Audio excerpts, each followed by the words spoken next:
Welcome to fourth grade reading. This is lesson 166 for reading. So we're going to be reading from your Trails to Explore, pages 346 to 361. And so this is the page of the greatest, or the story, the greatest river in the world. And then there's a poem, Ahoy There, and Battle with Death. You're going to start this story. And so then we'll finish the story tomorrow with our lesson. And so, but first of all, go ahead and get out your vocab list 8, and we're going to say these words together, okay? So right there at the top. Defect, something that is not perfect. Defect.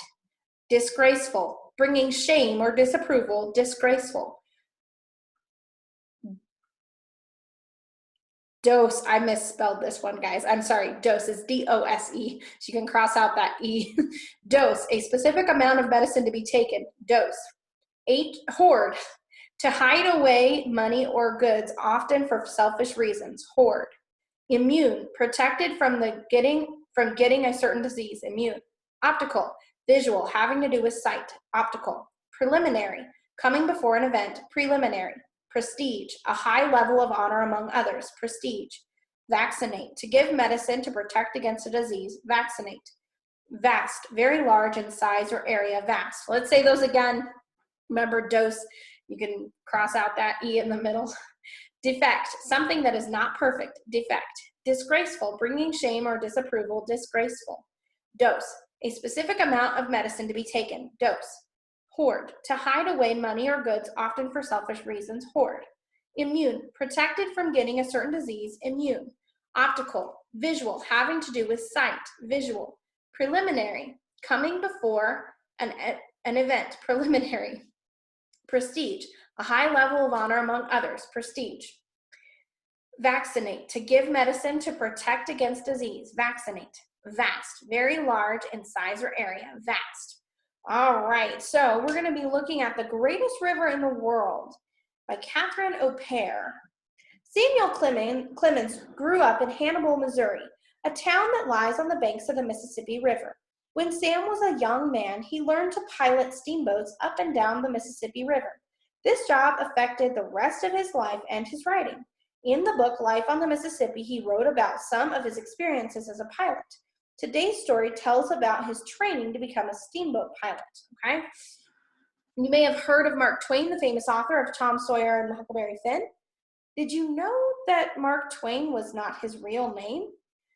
He was really named Samuel Clemens, and he grew up along the Mississippi River in Missouri, just as Tom and Huck did. When Sam Clemens was 11, his father died, and he had to stop school and go to work. He worked as a typesetter and then as a printer. In the spring of 1857, he traveled down the Mississippi on a steamboat and decided to be a riverboat pilot. Here is the story of the trip and how he found his pen name, Mark Twain. Okay? One day, Sam Clemens happened to dip into a book about South America, and his eyes grew wider as he learned about the Amazon River in Brazil. Another great river, one that was 4,000 miles long. I am going to South America to explore the Amazon, he announced. All he had to do was find a ship in New Orleans or New York that was going to South America. New Orleans seemed like a better idea than New York. So he boarded a steamer, the Paul Jones, and started south. Sam Clemens hadn't forgotten his dream of being a steamboatman. He stood at the rail a while, watching the river grow wider and deeper. Then he left the rail and wandered all the way up to the pilot house, which was flanked by 2 giant smokestacks. He stood at the door of the circular room, looking at the big wheel and the man whose hand rested on it. "How would you like a young man to learn the river?" he asked politely. "I wouldn't like it," the pilot growled at him. "Cub pilots are more trouble than they're worth." Sam stood his ground. He had just decided that he was tired of being a printer. He wanted to be a river pilot. "Do you know the Bowen boys?" he asked. It turned out that the man did know the Bowen boys. In fact, he had taught Will Bowen to be a pilot.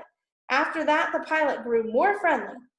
For the next 2 weeks, while the Paul Jones journeyed down the river to New Orleans, Sam hung around the pilot house and talked with the pilot.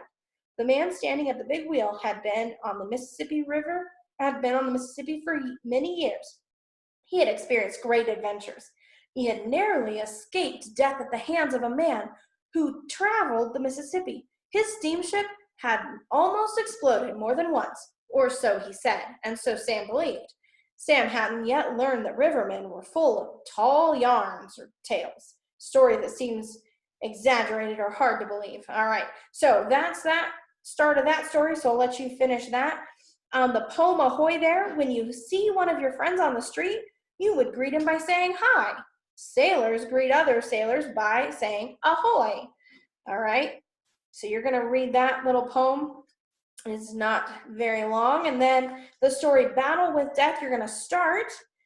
How many of you have a dog? I know you all do. Have you ever gone with your dog when it gets its rabies shot?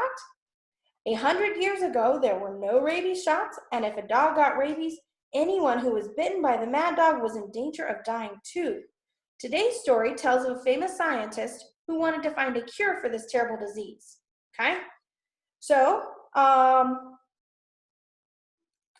don't forget to read the introduction on page 356 when you get to the story, so that you get all of that. So, I will let you do your reading. Read to page 361 and just read. You're just going to pick up on the bottom of 361 the next time. We'll figure that out when we pick it up with the next video. So, all right. We will read well, and then we'll see you in the next video.